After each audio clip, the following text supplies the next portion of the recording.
The Krell Dominion did not just conquer worlds. They swallowed them. For over 3,000 years, the Krell Empire had expanded across the galaxy, consuming resources, enslaving populations, and crushing any resistance beneath the heavy treads of their war machines.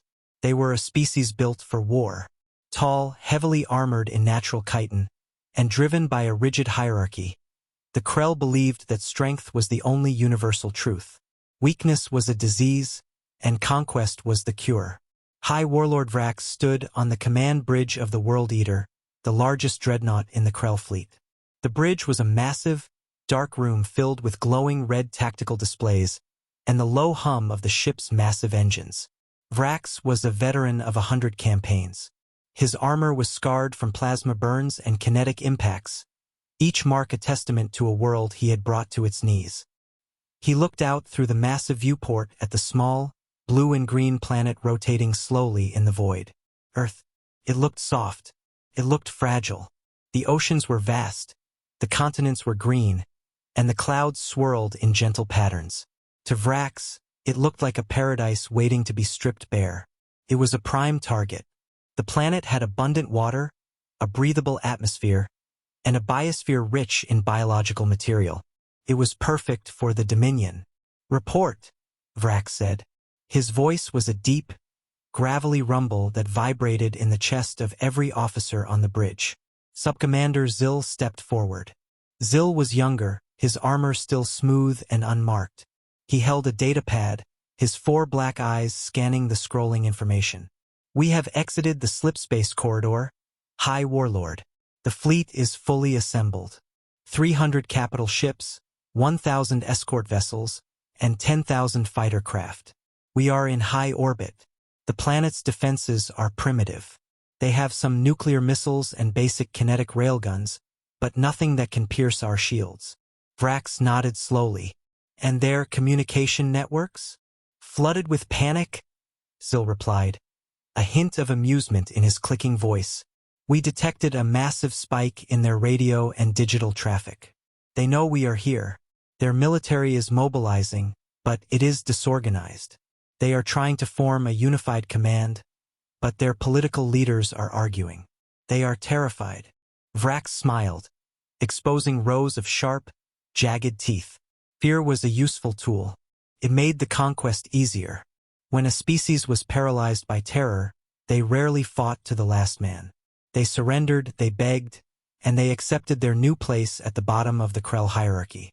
"Prepare the primary gravity cannons," Vrax ordered.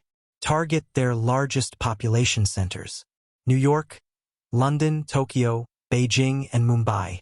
We will not waste time with a ground invasion. We will break their spirit from the sky. Give them 10 minutes to surrender, or we will turn their cities into dust." 10 minutes, High Warlord, Zill confirmed. "Charging the gravity cannons now." The bridge crew moved with practiced efficiency. The Krell did not rush. They operated with the cold, mechanical precision of a species that had never faced a real challenge. They had fought the insectoid swarms of Xyler and crushed them. They had fought the silicon-based mines of the core worlds and shattered their processors. They were the apex predators of the galaxy. Vrax looked back at the blue planet. He felt a deep sense of satisfaction. This would be another easy victory. Another world added to the endless ledger of the Dominion. He did not know that this blue planet was not a soft, fragile target. He did not know that humanity had been watching the stars for a long time. He did not know that Earth was not a victim waiting to happen. Earth was a trap, and the Krell had just walked right into it. Deep beneath the Swiss Alps, far below the snow-capped mountains and the quiet pine forests, lay the Global Defense Command Center. It was a marvel of human engineering, carved directly into the bedrock and shielded by hundreds of feet of solid rock and reinforced concrete. It was designed to survive a direct nuclear strike, but today it was being tested by something far worse. Director Elena Vance stood in the center of the main operations room. She was a woman in her late 50s, with sharp features, graying hair pulled back into a tight bun, and eyes that missed nothing. She wore a simple, dark gray uniform. There were no medals on her chest. Elena did not care about medals. She cared about results. The operations room was a massive, circular space dominated by a giant holographic table in the center. The table displayed a real-time, three-dimensional map of the Earth and the space around it. Hundreds of red dots surrounded the blue marble. Each red dot was a Krell ship. The room was filled with the sound of quiet typing, hushed conversations, and the soft hum of the cooling systems. There was no panic. There was no screaming. The people working in this room were the best and brightest humanity had to offer. They were scientists, engineers, strategists, and mathematicians, and they were entirely focused on their screens. General Marcus Thorne walked up to Elena's side. He was a tall, broad-shouldered man with a face weathered by years of service. He looked at the holographic map, his jaw tight. "They are in position," Thorne said quietly. 300 capital ships. The energy signatures are spiking. They are charging their main weapons. Elena did not take her eyes off the map. "Targeting all major metropolitan areas," Thorne replied. "They are going for the population centers. They want to cause maximum casualties right out of the gate. It is a classic Krell opening move." Shock and awe. Elena nodded. She had studied the Krell. Humanity had known about the Dominion for 20 years. Ever since the first deep space probes detected the edge of Krell space, Earth had been preparing. The world governments had not told the public. They had not wanted to cause a global panic. Instead, they had quietly united, pooling resources, technology, and intellect into a single secret project. They called it Protocol Zero. "Are the civilian evacuation protocols complete?" Elena asked. "Yes," Thorne said. "The deep underground shelters are fully stocked. The population has been moved in phases over the last 5 years under the guise of urban renewal and subway expansions. The surface cities are mostly empty. Just automated systems and holographic projectors to make them look populated from orbit." "Good," Elena said. "And the array?" Thorne looked at her, a faint smile touching his lips. "The Helios array on the moon is fully charged. The Ares relay on Mars is synchronized. The Aegis shield satellites are in position. The quantum anchors are active. We are ready, Director." Elena finally looked away from the map. She looked at the giant digital clock on the wall. It was counting down. "Let them charge their weapons," Elena said, her voice calm and steady. "Let them think they are gods. Let them think we are helpless. We will wait until the very last second. When they fire, we will show them what humanity has built in the dark." Thorne nodded. "Understood. Standing by for your mark." The room continued its quiet, focused work. There was no fear here. There was only the cold, hard calculation of a species that refused to be prey. The Krell thought they were hunting a weak, divided world. They were about to learn that humanity's greatest weapon was not a big gun or a thick shield. Humanity's greatest weapon was patience. At exactly 1400 hours, Greenwich Mean Time, the sky above Earth changed. The blue atmosphere was suddenly overlaid with a massive, global projection. The Krell were not just broadcasting a radio signal. They were hijacking every screen, every smartphone, every digital billboard, and every television on the planet. They wanted to be seen. They wanted to be feared. In Times Square, the massive screens stopped playing advertisements and instead showed the scarred, chitinous face of High Warlord Vrax. In Tokyo, the giant screens in Shibuya Crossing displayed the same image. In living rooms, on buses, and in offices across the globe, people stopped and looked up. The translation software, developed by human linguists and secretly fed into the global network, turned Vrax's clicking, guttural language into perfect, booming English, as well as Mandarin, Hindi, Spanish, and 100 other languages. "People of Earth," Vrax's voice echoed from millions of speakers. It was deep, authoritative, and dripping with arrogance. "I am High Warlord Vrax of the Krell Dominion. Your world now belongs to us. Your resources will be harvested. Your people will be assimilated into our labor forces. Resistance is mathematically impossible and biologically futile." On the streets, people froze. Some screamed. Some dropped their bags and ran. But many just stood there, staring at the screens in disbelief. The alien threat, which had been a subject of science fiction and conspiracy theories for decades, was suddenly real. Vrax continued his broadcast. My fleet is in orbit. My weapons are charged.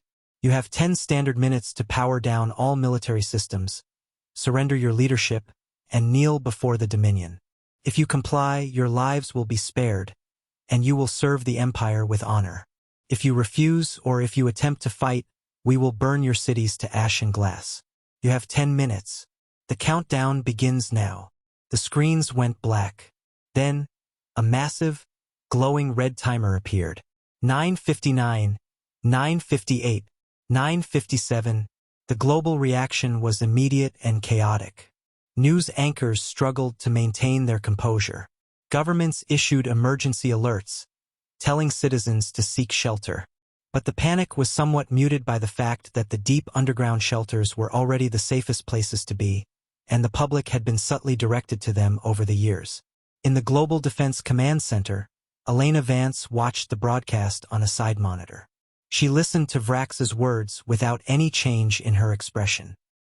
He has a nice voice, General Thorne remarked dryly, standing beside her. Very commanding. Good projection. He is used to people listening to him, Elena said. He is used to species that fold the moment they see a big ship in the sky. He doesn't understand that humans don't respond well to being told to kneel. Timer is at 9 minutes, Thorne noted. Their weapons are at 90% charge. We are detecting massive energy buildups in the primary cannons of their capital ships. Let it build, Elena said. The more energy they put into those cannons, the more energy we will have to work with. Keep the Aegis shield passive. Do not raise it until the exact moment of impact.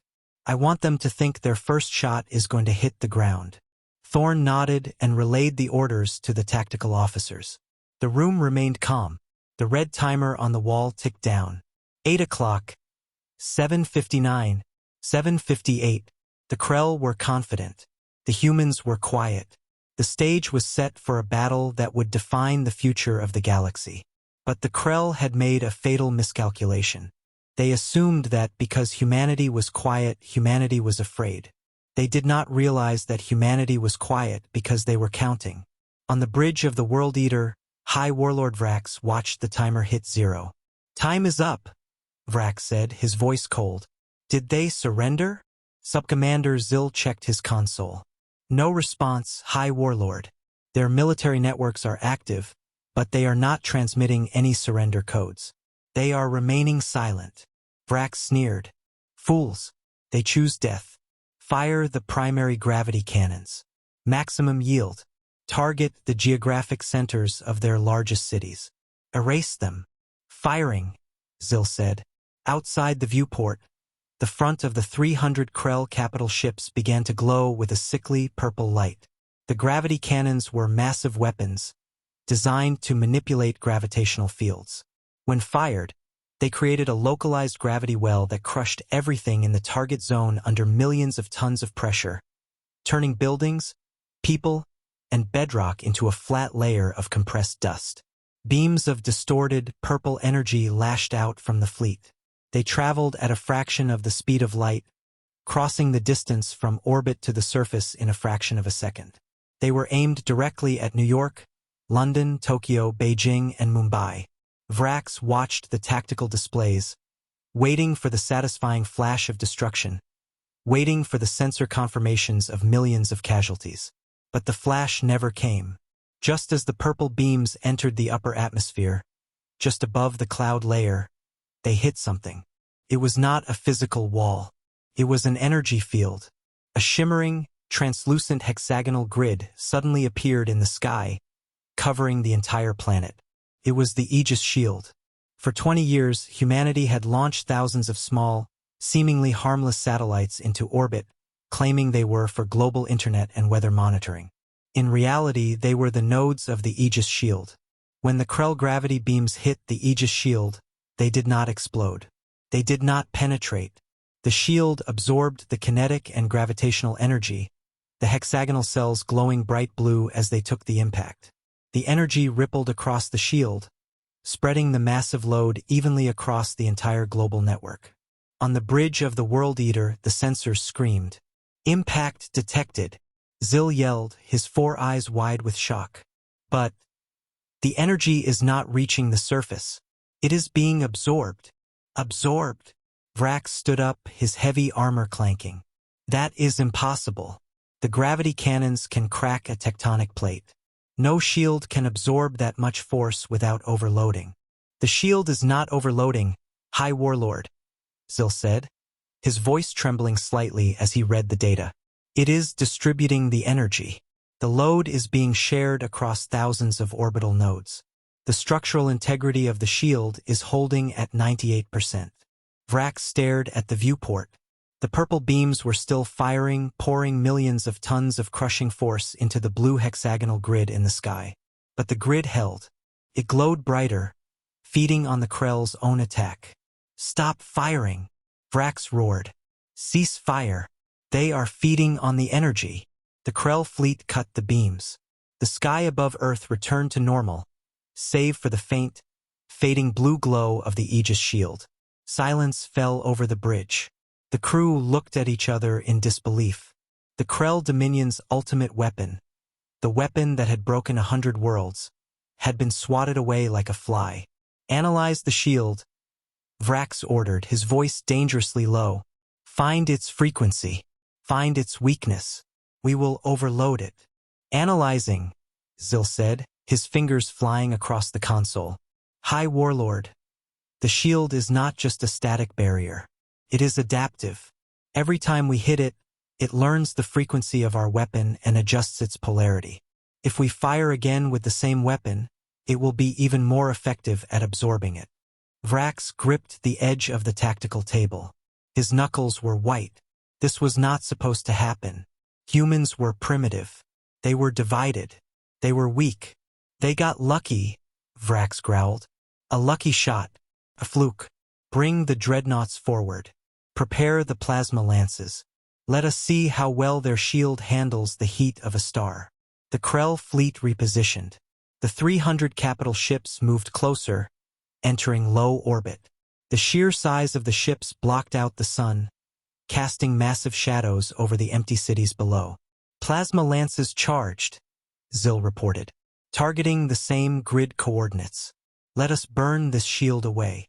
Fire, Vrax commanded. This time, the weapons were different. The plasma lances fired beams of superheated, ionized gas. The temperature of the beams was hotter than the core of a star. They struck the Aegis shield with a blinding flash of white and orange light. The shield flared brilliantly. The hexagonal cells turned from blue to a blinding white as they absorbed the thermal energy. The sky above Earth looked like it was on fire. In the Global Defense Command Center, the light from the monitors reflected in Elena Vance's eyes.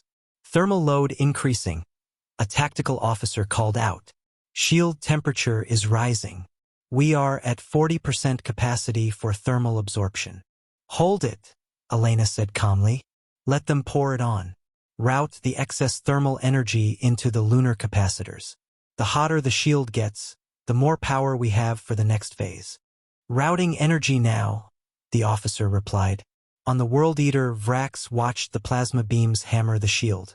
They are burning, he said, a cruel smile returning to his face. No material can withstand that heat indefinitely. Their shield will melt. But it did not melt. Instead, the shield began to change. The blinding white light shifted. The hexagonal cells began to act like mirrors. The plasma energy was no longer just being absorbed. It was being reflected. High Warlord, Zil shouted, panic finally breaking through his disciplined exterior. The shield is reflecting the plasma. The beams are bouncing back. Shields up. Evasive maneuvers. Vrax yelled. It was too late. The reflected plasma lashed out from the Aegis shield, striking the Krell escort vessels that were flying too close. The Krell escort ships were not designed to take a direct hit from their own capital ship's plasma lances. Their armor melted. Their hulls breached. Dozens of small Krell ships exploded in silent, fiery blooms against the backdrop of the Earth. Pull the fleet back, Vrax ordered, slamming his fist on the console. Increase distance. Stop the plasma lances. The Krell fleet scrambled, engines flaring as they pulled back to a safer distance. The plasma fire ceased. The sky above Earth cooled, the shield returning to its faint blue glow. Vrax was breathing heavily. His mind was racing. This was not a fluke. This was not luck. The humans had anticipated his moves. They had built a shield that could adapt, absorb, and reflect. It was a level of defensive technology the Krell had never encountered.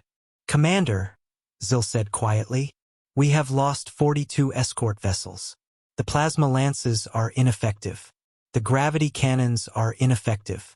Their shield is perfectly calibrated to our weapons." Vrax stared at the blue planet. The arrogance was gone, replaced by a cold, hard anger. "They are playing with us. They are showing off. They want us to think they are invincible. But every shield has a limit. Every battery runs dry." He turned to his weapons officer. "Load the antimatter warheads. We will not target the shield. We will target the space around the shield. We will create a localized vacuum decay. We will tear the fabric of space and swallow their shield whole." Zil's eyes widened. "High Warlord, vacuum decay is forbidden by the High Council. It is too dangerous. It could destabilize the planet's orbit. It could destroy the very resources we are here to harvest." "I do not care," Vrax roared. "They have embarrassed the Dominion. They have destroyed my ships. We will erase this planet from the stars. Load the warheads." While the Krell fleet was repositioning and loading their most destructive weapons, humanity was making its move. The Aegis shield had done its job. It had absorbed the gravity beams and the plasma lances. It had taken the kinetic and thermal energy of the Krell's attack and stored it. But the shield was not the weapon. The shield was just the battery. On the dark side of the moon, hidden inside a massive crater that had been hollowed out and covered with a synthetic rock shell, the Helios array woke up. It was a massive structure, a parabolic dish 50 kilometers across, made of a super-reflective metamaterial. It was connected to a series of massive capacitors buried deep in the lunar bedrock. These capacitors were now fully charged. They were buzzing with the absorbed energy from the Krell's gravity and plasma attacks. Simultaneously, on the rust-red plains of Mars, the Ares relay activated. It was a series of electromagnetic coils stretching across the Olympus Mons volcano. It was designed to act as a focal point, a lens for energy on a solar system scale. In the Global Defense Command Center, Elena Vance looked at the clock. 7 o'clock, 6:59. Phase 2, Elena said. "Activate the solar circuit." General Thorne nodded. He turned to the communications officer. "Send the ignition sequence to Luna and Mars. Synchronize the quantum anchors." "Sequence sent," the officer replied. "Luna and Mars confirm synchronization. The circuit is closed." Deep in space, the Helios array on the moon fired. It did not fire a laser. It fired a beam of pure, concentrated electromagnetic energy. But it did not aim at the Krell fleet. It aimed at the Ares relay on Mars. The beam crossed the millions of miles of space in an instant, striking the Ares relay. The relay caught the energy, amplified it using the electromagnetic coils, and fired it back. But it did not fire it back to the moon. It fired it at the Aegis shield around Earth. The energy hit the shield. The shield absorbed it, amplified it, and fired it back to the moon. It was a loop, a closed circuit of energy bouncing between the moon, Mars, and Earth. With every pass through the circuit, the energy grew. It multiplied. It fed on itself. The quantum anchors placed throughout the solar system ensured that the energy did not dissipate. They kept the beam tight, focused, and infinitely recursive. On the bridge of the World Eater, the sensors went completely blind. "High Warlord," Zil shouted, his voice cracking. "Massive energy spike. It is off the charts. The sensors are overloading." "Where is it coming from?" Vrax demanded, shielding his eyes from the flashing red alerts on his console. "It is everywhere," Zil cried. "The moon, Mars, the Earth. They are bouncing energy between the planets. The buildup is exponential. It is increasing by a factor of 10 every second. Vrax looked out the viewport. He could see it. The space between the Earth, the Moon, and Mars was glowing. A massive, invisible river of energy was flowing in a triangle, growing brighter and more violent with every pass. The sheer amount of power being generated was enough to crack a planet. They are building a bomb, Vrax realized, his blood running cold. They are using our own energy, plus the solar power of the system, to build a bomb. Can we intercept the beam? Vrax asked. No, Zil said. It is moving too fast. It is bouncing at light speed. If we fire at it, we will just add more energy to the loop.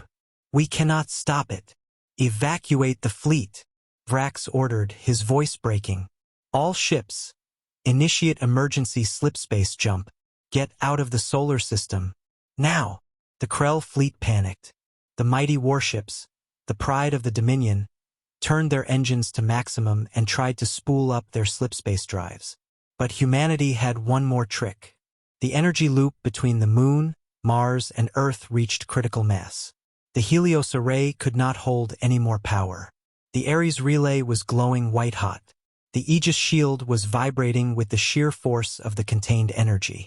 In the Global Defense Command Center, Elena Vance watched the telemetry. Circuit at maximum capacity, the tactical officer reported. The energy density is critical. If we hold it any longer, the array will melt. Release it, Elena said. Targeting, Thorne asked. Everything, Elena replied. Fry them. The Aegis shield acted as the final lens. It took the massive, recursive energy loop and focused it into a single omnidirectional pulse. It was not a beam. It was a wave. An electromagnetic pulse of such unimaginable power that it defied comprehension. It washed over the Krell fleet at the speed of light. It did not explode. It did not burn. It simply passed through the Krell ships. But the effect was instantaneous and catastrophic. The Krell ships were highly advanced, relying on complex quantum computers, neural-linked navigation systems, and delicate energy matrices. The EMP pulse hit those systems and overloaded them in a microsecond. On the bridge of the World Eater, the lights went out. The tactical displays went black. The hum of the engines died. The artificial gravity failed, leaving Vrax and his crew floating in the dark. The slipspace drives, which had been spooling up, short-circuited and fused solid. The ships were dead in the water. Vrax floated in the darkness, his breathing loud in the sudden silence. He reached out and grabbed the edge of his console to steady himself. Zil, Vrax whispered. Report. There was no answer. Zil, Vrax shouted. A faint glow appeared. Zil had cracked a chemical light stick. The pale green light illuminated the bridge. The crew was floating, looking around in confusion and panic. The main power is gone, Zil said, his voice shaking. The backup generators are not responding. The slipspace drive is fused. The weapons are dead. The life support is running on chemical batteries, but they will only last for a few hours. Vrax closed his eyes. He understood. The humans had not just defeated them. They had paralyzed them. The EMP pulse was specifically tuned to the Krell's technological frequency. It had fried every circuit, every processor, and every drive in the fleet. The mighty Krell armada, the terror of the galaxy, was now just a collection of floating metal coffins. Are the other ships responding? Vrax asked. No, Zil said. We are detecting no active transponders. The entire fleet is dark. We are stranded. Vrax looked out the viewport.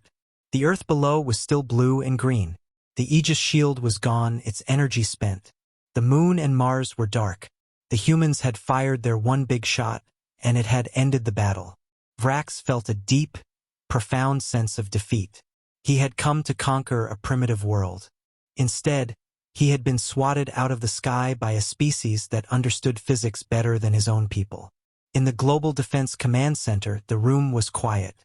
The holographic map showed the Krell fleet as 300 dead, gray dots. Target status, Elena Vance asked. All enemy vessels are completely powered down, General Thorne reported. a wide smile breaking across his face. Their life support is failing. Their weapons are dead. They are completely immobilized. We did it, Director. We actually did it. The room erupted in quiet cheers. People hugged each other. Some wiped tears from their eyes. They had spent 20 years in the dark, building this defense, wondering if it would be enough. It had been more than enough. Elena Vance did not cheer. She looked at the clock. 1300 hours. 12:59. Thorn, she said, her voice cutting through the celebration. Open a secure channel to the World Eater, and patch it through to the Krell homeworld via the deep space quantum relays. Thorn nodded, his smile fading into a look of respect. Channel open. They are receiving. Elena stepped up to the microphone. She did not look angry. She did not look triumphant. She looked like a teacher who had just corrected a very foolish student. Hi, Warlord Vrax, Elena said, her voice calm and clear, echoing on the dead bridge of the Krell flagship and transmitting across the galaxy to the Krell homeworld. This is Director Elena Vance of Earth. You came to our home to conquer us. You thought we were weak. You thought we were divided. You were wrong. She paused, letting the words sink in. We do not want your empire. We do not want your wars. We just want to be left alone. But you forced our hand. You gave us no choice. On the Krell homeworld, the High Council sat in their dark stone chamber watching the broadcast. They saw their mighty fleet dead in space. They heard the human woman's voice. They felt a chill that had nothing to do with the temperature of the room. We are not going to kill you, Elena continued. We are going to let you live. We are going to tow your ships into a high orbit around our moon. We are going to strip them of their technology, their weapons, and their data. And then we are going to put you in small, basic ships and send you back to your empire.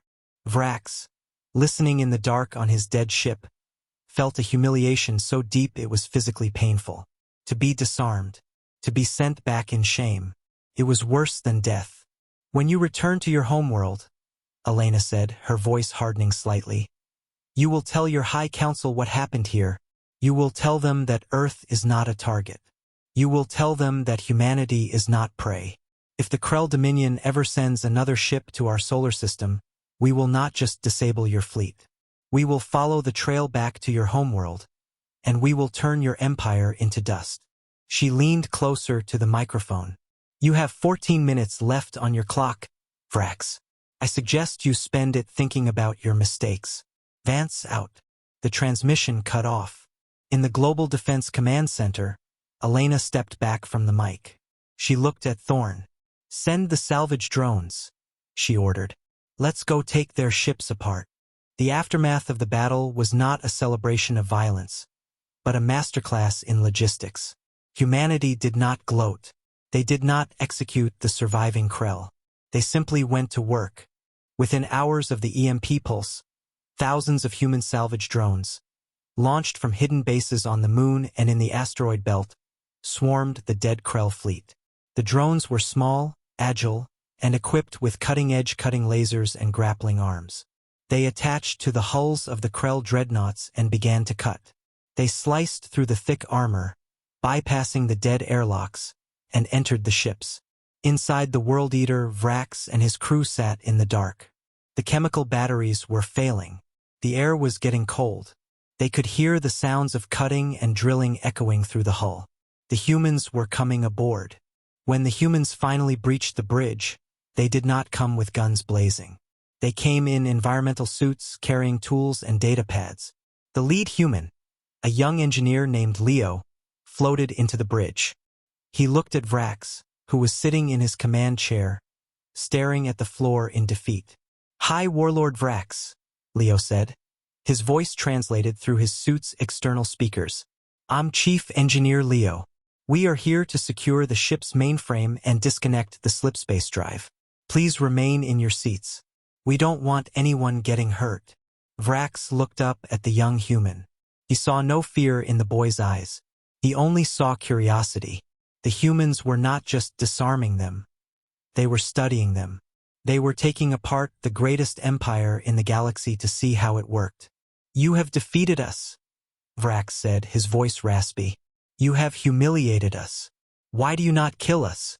Leo shrugged, a gesture Vrax's translation software quickly identified as a sign of casual indifference. Killing you is a waste of resources. Your ships are valuable. Your data is valuable. And honestly, we just want to go home and build stuff. We don't have time to clean up a bunch of dead aliens. Vrax closed his eyes. The sheer pragmatism of the humans was staggering. They were not driven by honor, or glory, or revenge. They were driven by efficiency, and that made them infinitely more dangerous than any species the Krell had ever fought. Over the next few weeks, the human salvage operation continued. They stripped the Krell fleet bare. They took the gravity cannons, the plasma lances, the armor plating, and the quantum computers. They downloaded every scrap of data from the Krell navigation charts and historical archives. The Krell crew was moved to small, basic transport ships that humanity had built specifically for this purpose. The ships had no weapons, no advanced drives, and no shields. They were just lifeboats. When the Krell were ready to leave, Elena Vance stood on the observation deck of the lunar base, watching the small fleet of transport ships drift away from the moon. General Thorne stood beside her. They will be back, he said quietly. The Krell Empire is vast. They will rebuild. They will come back with a larger fleet. Maybe, Elena said, but they will not come back to Earth. They will be too afraid. We didn't just beat their fleet, Marcus. We broke their myth of invincibility. The subject worlds of the Krell Dominion are watching. They saw 300 capital ships disabled in 14 minutes by a primitive species. The Empire will start to fracture. Rebellions will spark. The Krell will spend the next century putting out fires instead of starting new ones. Thorne nodded slowly. So, what do we do now? Elena smiled. It was a small, genuine smile. Now we take the technology we just stole, and we build a better future. We build ships that can go to the stars. Not to conquer, but to explore. To make friends. To make sure no one ever tries to bully us again. The message of Earth spread across the galaxy faster than light. The Krell Dominion, the great terror of the stars, had been humbled. The story of the 14-minute war became a legend. It was whispered in the cantinas of the Outer Rim. It was debated in the academic halls of the core worlds. It was studied by every military strategist in the known universe. The story was always the same. A massive, arrogant empire attacked a small, quiet world. The empire expected an easy victory. Instead, they found a species that had turned its entire solar system into a weapon. They found a species that used patience, physics, and sheer stubbornness to turn the enemy's own power against them.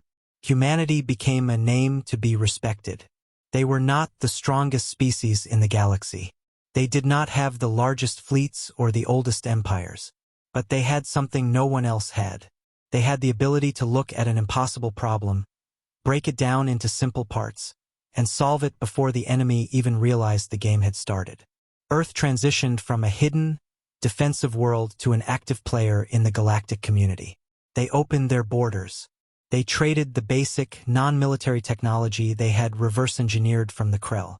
They shared their art, their music, and their culture. But everyone knew the truth. Everyone knew that beneath the peaceful, trading surface, the Aegis shield was still there. The Helios array was still on the moon. The Ares relay was still on Mars. Humanity had ended the Krell Empire's invasion in 14 minutes. But more importantly, they had ended the era of galactic bullying. They had proven that no matter how big the empire, no matter how arrogant the warlord, a small, quiet world with a good plan and a lot of patience could bring the giants to their knees. And as human ships began to venture out into the deep black of space, exploring the stars and meeting new species, they carried with them a simple, unspoken warning. We are peaceful. We are kind. We just want to be left alone. But if you attack us, if you try to bring us to our knees, we will not just fight back. We will end you in 14 minutes. The end.